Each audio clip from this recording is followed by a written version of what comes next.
তো এই কমেন্টসটা আমি দেখে বুঝতে পারলাম যে এই কমেন্টসটা মানে কমেন্টসটাতে যে কথাগুলো লিখেছে সেখানে হচ্ছে আমার পাশের বাড়ির লোক বা আমার পাড়ার লোক এই কথাটা একমাত্র আমার বর আমাকে বলতো। তাছাড়া এই কথাগুলো কোনো লোকের কাছে আমি শুনিনি এত বছর ধরে এই কথাগুলো আমাকে আমার বর সবসময় বলতো, মানে যদি ফোনে বলতো বা দেখা সাক্ষাতে যখন অনেক আগে তার সঙ্গে দেখা হতো, তো আমাকে সবসময় বলতো, হ্যাঁ এর জন্য তোর পাড়ার লোক তোকে ভালোবাসে না, তোর কথা খারাপ বলে, এর জন্য তোর পাড়ার লোক তোকে মানে তোর আশেপাশের লোক তোকে ভালোবাসে না। এই যে এই কথাগুলো একমাত্র আমি আমার বরের কাছেই শুনেছি এত বছর থেকে, যতদিন ধরে ওর সঙ্গে আমার এরকম চলছে, তো তার কাছেই শুনেছি। এখন দেখো এই কমেন্টসটা সোশ্যাল মিডিয়াতে আসলো, এখন তো পরিষ্কার জলের মতো এই কমেন্টসটা সে ছাড়া আর কেউ করেনি, আমার পরিষ্কার জলের মতো। তো এই যে আমার পাড়ার লোক আমাকে খারাপ বাসে, আমার আশেপাশের লোক খারাপ বাসে, ভাই সোশ্যাল মিডিয়ার লোক কি দেখতে গেছে না শুনতে গেছে?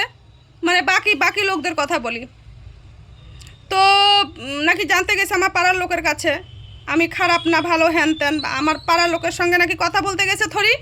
তাহলে এই কথাটা কিভাবে আসলো সোশ্যাল মিডিয়াতে? আমার ভিডিওর মধ্যে এই কথাটা কিভাবে আসলো যে আমার পাড়ার লোক আমাকে ভালোবাসে না, আমার আশেপাশের লোক আমাকে ভালোবাসে না? তাহলে কিভাবে আসলো? তো আমার তো এখন ক্লিয়ার হয়ে গেছে এই কমেন্টসটা ফেক আইডি খুলে কে করেছে। আমাকে যে 2 মাস থেকে আমার সঙ্গে টার্গেট করা হচ্ছে, 2 মাস থেকে, আমি একদম বলে দিলাম 2 মাস থেকে 1.5 মাস থেকে যে আমার ভিডিওতে খারাপ কমেন্ট যাচ্ছে, তো যখন থেকে না আমি ওর ভিডিও ছবি পোস্ট করেছি তখন থেকেই এই সব খারাপ কমেন্ট আসা শুরু হয়েছে। কিছু লোক অন্য লোক আবার ফেক আইডি যে আছে, আমার একদম জলের মতো পরিষ্কার যে কিছু ফেক আইডি দিয়ে আমার শত্রুর মধ্যে আমাকে এভাবে কমেন্টস করা হচ্ছে, আমার এখন জলের মতো ক্লিয়ার, ঠিক আছে? তো যতটুকু আমি এতদিন কিছু বলিনি যে কে কারা করে না করে, কারণ সন্দেহ করে এই কমেন্টসটা পাওয়ার পরে আমার একদম জলের মতো হয়েছে। আমাকে অনেকভাবে এই আইডিটা দিয়ে আমাকে অনেকভাবে খারাপ কথা বলেছে। আমি বাকি ফেক আইডিগুলোর কথা বাদ দিলাম, এই কমেন্টটা দিয়েই আমাকে টার্গেট করে খারাপের থেকে খারাপ কথা বলা হয়েছে। তো ঠিক আছে, আরও যা ইচ্ছা বলতে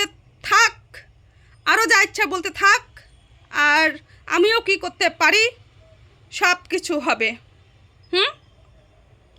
এখন আমাকে অন্যদিকে আমার সঙ্গে লড়াই করে পাচ্ছে না জন্য এখন আমার ফেসবুকে ভিডিওতে আসা হয়েছে না। আগে তো আমি ভিডিও করেছি, আমার ভিডিওতে কোনো রকম খারাপ কমেন্ট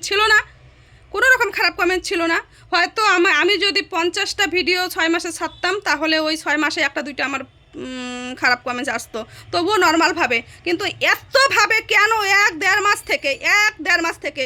আর কিছু লোক যে আমাকে বলে যে তোর ভিডিওতে শুধু খারাপ কমেন্টস, তুই শুধু স্ক্রিনশট দিয়ে ভিডিও করিস, হ্যাঁ তোমরা দেখতে পারো না, ভিডিওগুলো বের করে দেখতে পারো না পিছনে কত তারিখ থেকে আছে আমার স্ক্রিনশটের ভিডিও, কত তারিখ থেকে কত মাস থেকে আছে?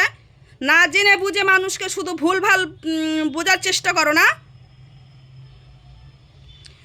আর আমি তাকে বলতে চাই যে বিকি কন দিয়ে আইডি খুলেছে, বাকিগুলো পরে বলবো।